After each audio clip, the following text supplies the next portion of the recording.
eventually.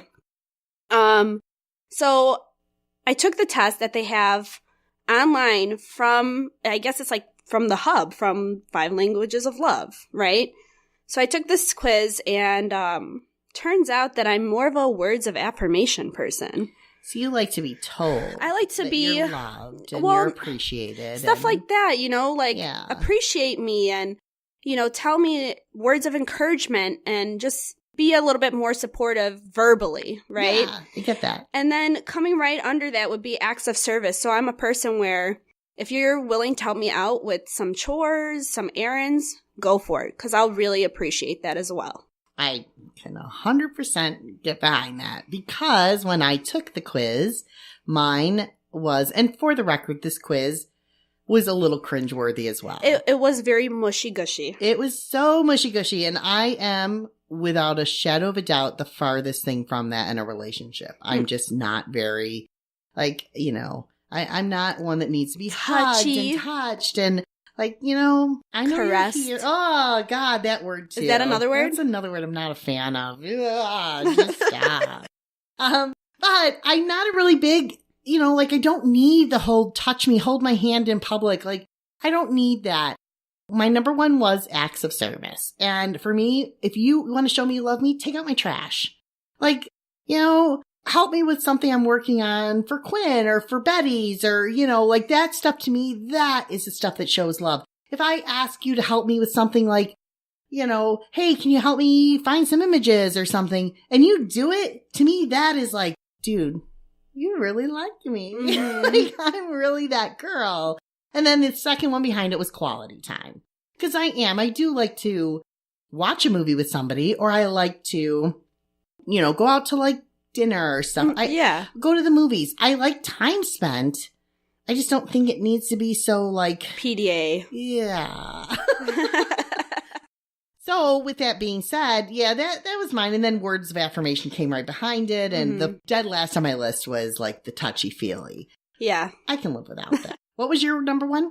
Mine was words of affirmation. So words of affirmation, which was, my third. So let's say whatever one comes up the most, if it's words of affirmation or it is acts of service, whoever loses has to do a shot. I feel like I'm going to lose. You're going to lose. You're going to lose, and then I'm going to be able to pick the shot.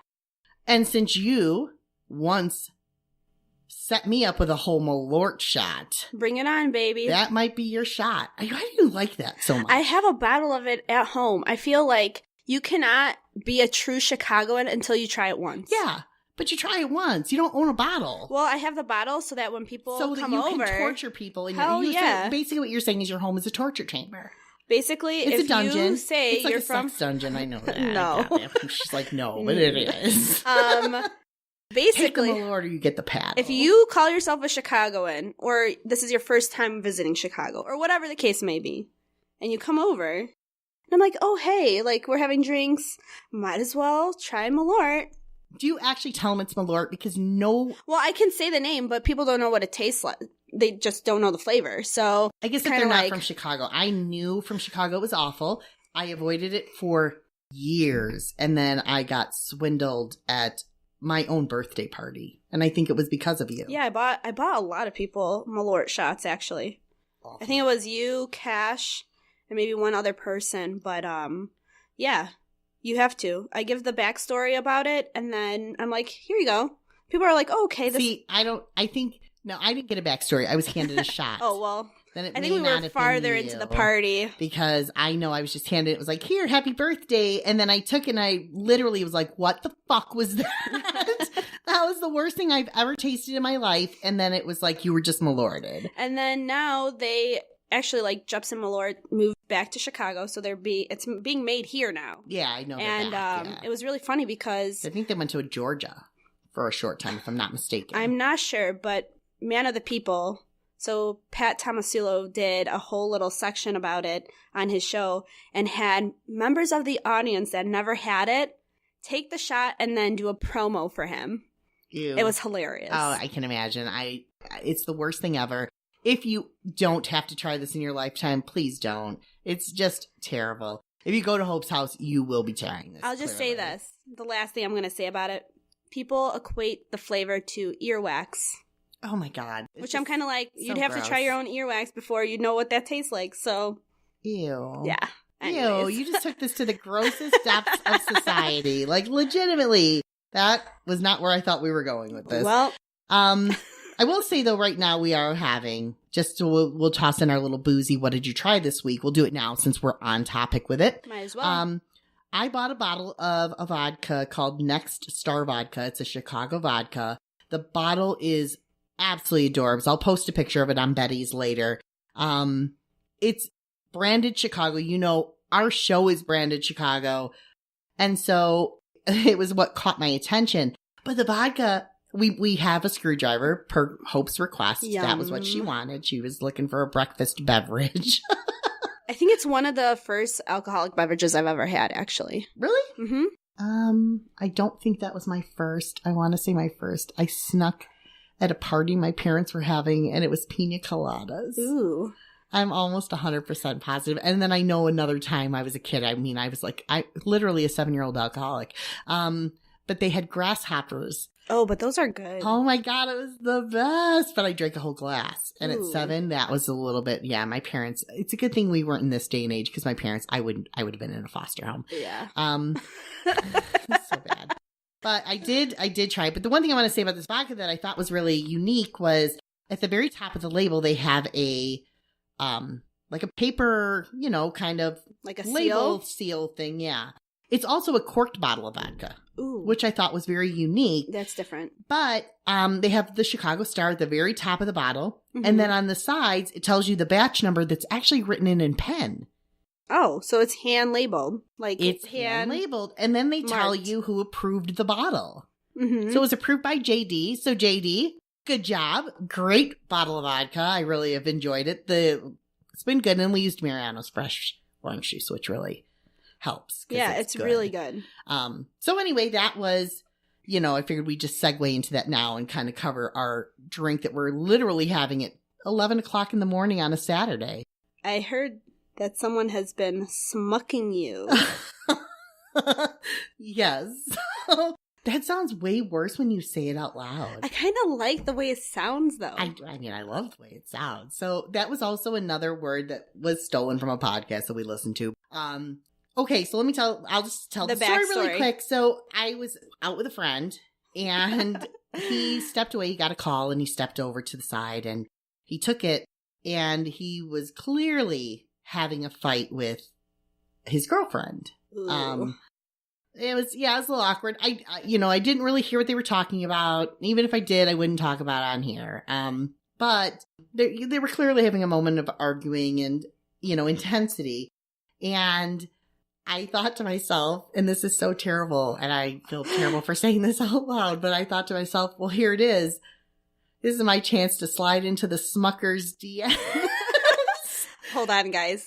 If you would see the motion. I just did it again, yeah. too. So we had a little pre-talk about this prior to the pod, and Chrissie's sliding motion is just too perfect. Like, I was dying laughing. We'll have to videotape it. Bent over laughing about this. We'll have to videotape it. I'll talk about where we're going to put the video of this in a minute. But what a smuck is, so you know, because this is a term that may get lost on somebody. They don't know what it is. So, if you've never heard of smizing, which is Tyra Banks. Tyra Banks. From America's Next Top Model. Well, I think she was a model before she was America's definitely, but I think that's where she coined the phrase. The phrase became popular. It's smiling with your eyes. Yeah, that's right. That's what it is. Okay, so see, I don't watch these shows, so I have no clue. But she smizes, or she tells you to smize, right? That's the gist? Yes. So this guy doesn't smize you. He smucks you. He smile fucks you. You see him and you're just like, all right. Literally, your panties are off before you even finish. His smile even comes off of his face. You're just like, all right, here, these are yours. You can't, it's so hard to explain. I'm so sorry for anybody that's related. No, this is great. Say that. But it is what it is. So yeah, he's my smucker. But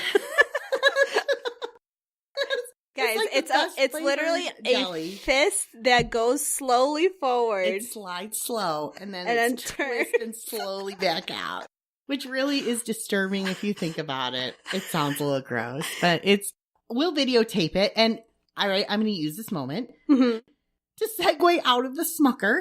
Okay. And we're going to go right into commercial. Yes, commercial break. Commercial break. Hi, guys.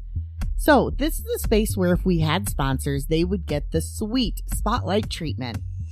However, until that day comes, we want to take a moment to tell you about the Patreon we've just launched. We are so excited to share this space with you. There is Patreon-only content that we're not sharing on the gram. There is a private Discord where we're going to get together as a community and do live show watches and hang out and get to know one another. There is even a tier with a mystery box. Go check it out. We're at patreon.com/boozybetties and become a patron. We can't wait to hang out with you. You know what this weekend is?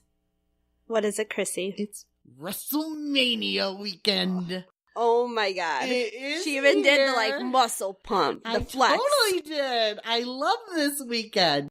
So I am a lifelong wrestling fan. I have loved wrestling since I was a little girl. For those of you who don't know, I was in the gaming industry for years. And I was fortunate enough to be the person who was working on, at the time, the TNA video game. And I was super lucky to meet and become friends with several wrestlers. I'm really excited. WrestleMania weekend is this special thing because first off, when I leave here, I'm going to go home and I'm going to do a few things because the Hall of Fame is tonight. Okay. And that's the induction ceremony for wrestlers that are being brought in. And one of them in particular, I'm really happy to see that she's in. Her name is Chyna. Did not think she was going to ever make it in. She is going in with DX. She's not going in on her own yet. I do believe she deserves a spot there on her own. She, she changed the industry and she changed women's wrestling in her own way. She's one of the older wrestlers. Well, she's right? no longer with us. She's gone. I know, but in terms of wrestling, though, she's one of the. She's from the '90s. She's from the Attitude Era. She's part of the DX, brand, and so it's really exciting for me to see her go in because I've wanted to see her go in for a few years now, and even if she is going in as a group, with Triple H and Shawn Michaels and X-Pac and. I always want to say Tupac, and I'm like, no, wrong guy. But they're going in together, and that's really great. And then the Hart Foundation and a few others are going in, and it's always I really enjoy the show. Last year, a friend of mine was inducted in, and it was really awesome to see. And so it's one of my favorite things. But the funny thing about WrestleMania weekend, and WrestleMania in particular, is it starts literally. It's basically 27 hours of wrestling. So that's a lot of wrestling. Like Sunday, it starts, there's a joke now, but it really does get longer every year. I think last year was about 6 or 7 hours worth of watching WrestleMania. Jeez. And now the joke is it's 17 hours long, but it is about 17 hours long. It feels like it's really going to be a long show. It's like an all day thing. It definitely is. Mm-hmm. It is. There's no question. You start watching stuff and then they have the pre-show, which actually has matches on it, and it's going to have the Women's Battle Royal, and I believe the Andre the Giant Battle Royal is on the pre-show. So there's several matches that make it, that are very important to kind of, the storylines of wrestling. Mm-hmm. So they're going to go on, and it's going to be, I enjoy it. I really do. I don't get mad about it. I sometimes am a little exhausted. It's once a year. It's once a year, and, there's the whole thing. It's the grandest stage of them all, and it really... It is. Especially if you're a wrestling fan. I feel like I can feel the smile on my face. It's electric to me and I love it. So I'm really excited for this weekend and I'm excited to watch it go down. And, I'm trying to think, I feel like there's so many matches I want to see. I'm definitely super stoked that the main event, and this has never happened in the history of wrestling, is a women's match. Ooh, cool. Yeah. Very cool. It's so great. So the first time ever, the match that's going to end the show will be Becky Lynch, Charlotte Flair. Oh, boy. Which I know you are a fan. You love the Flairs. And Ronda Rousey. The big things that's happening